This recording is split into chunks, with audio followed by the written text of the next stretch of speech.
defensive line show. They had great defense. They won on defense, special teams, offense, coaching. They won in every aspect of that game. Urban Meyer.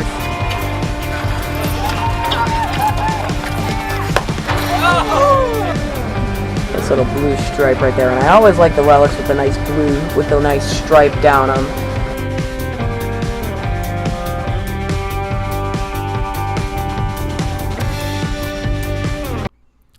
Hey guys, what's going on? Welcome back to another video. In today's video, we're going to be going over the LeVeon Bell signing with the New York Jets and the Odell Beckham trade to the Cleveland Browns.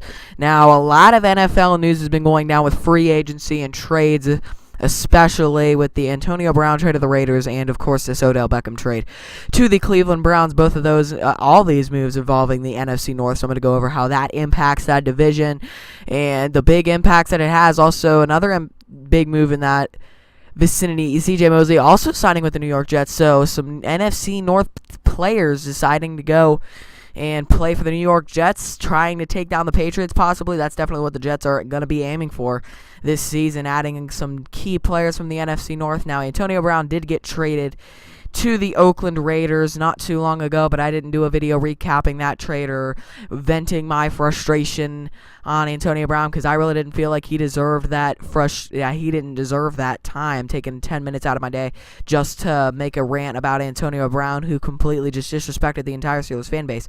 I'm not going to go into that because, again, I do not believe that Antonio Brown deserves the type of time that has been given to him by media about this whole trade and all this situation in Pittsburgh sports. So let's get right into the Odell Beckham trade first, because that's the news that broke first. Odell Beckham getting traded from the New York Jets to the Cleveland Browns for a first rounder, a third rounder, and I believe it was Jabril Peppers.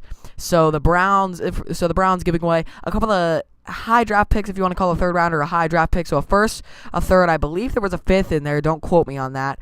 But and then Jabril Peppers. So the Giants got a lot in return for Odell Beckham, which makes it hurt even more as a Steelers fan, knowing we got a third and a fifth for the best wide receiver in all of football, Antonio Brown. But Odell Beckham getting traded to the Cleveland Browns, this adds to the Cleveland Browns' depth. They now just need to add a couple more pieces on defense, and they're a top team in all of the AFC. They already have Baker Mayfield, a young quarterback who is destined for greatness. They already have an explosive running back in Nick Chubb. They already have Jarvis Landry at wide receiver. David Njoku is one of the more underrated tight ends in all of football, in my opinion. And now they add Odell Beckham. Their team is unbelievably stacked, especially considering that they went 0-16 just 2 seasons ago. Coming off back-to-back 1-15 and 0-16 seasons, they put up the record that they did this year, which was close to around 500 after firing Hugh Jackson and bringing in Greg Williams as the interim head coach. Now they're bringing in Freddie Kitchens as the head coach, which I don't know if that's the right move. That might be the Cleveland mess-up that they usually make. But I don't really know how you can mess this scenario up. Baker Mayfield, Nick Chubb, David Njoku, Jarvis Landry, Odell Beckham, all on the same offense. That's got to be one of the more dynamic offense, more explosive offenses in all of football. You got in the AFC North Division, you got the Bengals, who are on the downfall of all downfalls, turning into the new Cleveland Browns, if you ask me. Andy Dalton really on the downfall of his career, replacing him as the Driscoll kid. I really do not have I wouldn't have a lot of faith in him if I was in the Cincinnati fan base for football. You've got the Pittsburgh Steelers, who have Ben Roethlisberger, who's got about 1 or 2 good years left in him. He's going to be replaced by Mason Rudolph, who doesn't have the experience. He has the trust of Pittsburgh that he's going to be the Steelers' savior, but he doesn't have. He has the track record, but he doesn't have the NFL experience. He hasn't really proven himself in the big leagues in NFL. You've got the Baltimore Ravens, who they did sneak into the playoffs by winning the AFC North in the last couple of weeks. End up losing to the Chargers in the first round. led by Lamar Jackson, who at quarterback, if you ask me, it's going to be really easy to figure him out. He might be back to the Lamar Jackson we saw last season in the regular season towards the end of the season when Joe Flacco got injured and eventually was replaced by Lamar Jackson when Flacco was healthy. Speaking of which, Flacco was traded to the Denver Broncos. So if anything does happen to Jackson, there is no clear-cut proven backup.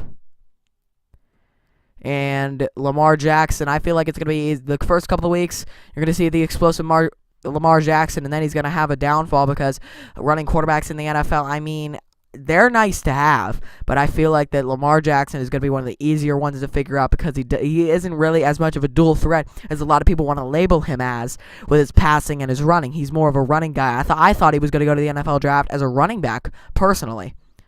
But he ended up going as a quarterback, as a running quarterback. Especially that needs to be specified because that is definitely his job title at quarterback. And the Ravens losing C.J. Mosley on defense. I believe there is a possibility T. Sizzle leaves, Terrell Suggs. And then you have the Browns, who just need to add a couple more pieces on defense, probably in the draft. They did draft defensive back Ward out of Ohio State. I cannot think of his first name off the top of my head, but Cleveland, their defense is slowly getting better. I think that a couple of more draft pieces from this year, maybe a free agent signing, and boom, Cleveland is one of the premier teams. They are on the high road to win the AFC North Division next year. As much as that pains me to say it as a Steelers fan, the Browns are on the high road to win the AFC North Division next year. As long as they don't do the classic Cleveland screw-up, they're on the high road to win the division. And the Steelers, especially at running back, losing Le'Veon Bell holding out from the Steelers all of the 2018 to 2019 season, not wanting to sign his franchise tender, not getting the deal he wanted from the Steelers, holding out, then is showing his frustration. And Le'Veon Bell, I don't know if that was the right way to do it, ended up signing a 4-year, $54 million deal, which I think was around the deal the Steelers offered him, if not more. A better deal that the Steelers offered him. And he decides to go and sign with the New York Jets. That just kind of puts me in shock and awe because I firmly believe that the Steelers would have offered him more money because the Rooney family, they wanted Le'Veon Bell. They offered him what he wanted, and he still turned it down. He goes to New York, and I believe he got less of what he wanted, but he just decided to take it because there was going to be nobody in the market for him, and he realized, oh, I'm not going to get paid. This is probably going to be my best contract. Kind of wish I signed with the Steelers. I don't know if he kind of wishes he signed with the Steelers right now. I don't know if that's in the back of it. He probably is in the back of his mind, but I do believe that the Steelers would have offered him a better contract. I do believe that they did. I am not 100% sure on that, but I firmly believe that that's what happened behind those closed doors when Le'Veon Bell was meeting with the Rooney family. I firmly believe that happened. So now the Steelers lose one of the best running backs in the NFL, who ESPN slated him to go to the Houston Texans, which I didn't really think was going to happen. So now, AFC North, the climate and the landscape just changed drastically. Leaving the AFC North, Antonio Brown in a trade to the Oakland Raiders for a third and a fifth. Le'Veon Bell signing with the New York Jets. Odell Beckham enters the AFC North, getting in with the Cleveland Browns, and another two players leaving the AFC North. Joe Flacco to the Denver Broncos, and C.J. Mosley signing also with the New York Jets. So the landscape of the entire AFC North has changed drastically. Suddenly becomes Cleveland's going to be a cellar dweller, and you've got Pittsburgh, Baltimore, and Cincinnati vying for that number one spot, and the other two teams trying to fight for that sixth wild card or fifth wild card spot. Now you're Cincinnati, they're just barely wanting to get by with about 5-6 wins a season with how they're going to shape up. You've got Baltimore, who's just going to hope that Lamar Jackson's running gets them through. If not, I don't know what they're going to do. Probably if I were Baltimore, I'd draft a quarterback in this upcoming draft. You've got Pittsburgh, who is just living on a prayer that they can find another guy like Antonio Brown in the draft, maybe a Marquise Brown, a Paris Campbell, somebody of that nature. And then you've got Cleveland, who's got all of what they wanted on offense, just a couple of more pieces on defense, and they're clear-cut first place in the playoffs. So now basically it goes from Cleveland at the bottom, everybody else looking to get to the top, and now you completely shift that around. Cleveland at the top, everybody else kind of trying to fight for maybe a 6th wild card spot, probably not. So the landscape of the AFC North has changed drastically, especially with these two moves. Let me know your thoughts of these moves in the comments down below, but that's going to wrap it up for the video. Like, share, and subscribe for more videos just like this NFL Frenzy. I believe that is going to bring it to a screeching halt, but that was fun to kind of watch and see what's going to happen for the past 4-5 days to see where's Antonio Brown goes to Oakland. We're going to be talking about this for a while. Oh, this happens, and now CJ Mosley goes to the New York Jets. Though this happened a while ago, Flacco to the Broncos. We still cannot forget about that move. And you've got, Odell Beckham's coming into Cleveland. Now Cleveland looking like a top contender.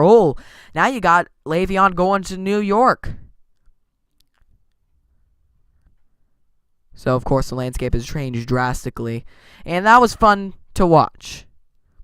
But I believe that's going to be over. Time for March Madness. Some teams have punched their tickets, and it's been quite a bit shocking to see these conference tournaments. But I might be going over that in a different video, and maybe a bracket preview video on Selection Sunday just before the brackets are announced. But I will be having bracket predictions and March Madness predictions on the channel, and most likely a podcast breaking down some of the key matchups, probably maybe a podcast completely devoted to March Madness, but I highly doubt that we're going to be able to find enough March Madness to devote a podcast to that. So make sure to stay tuned for those videos. March Madness coming up. That will be heavily covered on the channel, as I am a big fan of March Madness. But until next time, again, thank you for watching this video. Make sure to watch out for upcoming March Madness breakdowns and predictions, opening day blaster boxes, and another 2019 Topps Heritage blaster boxes.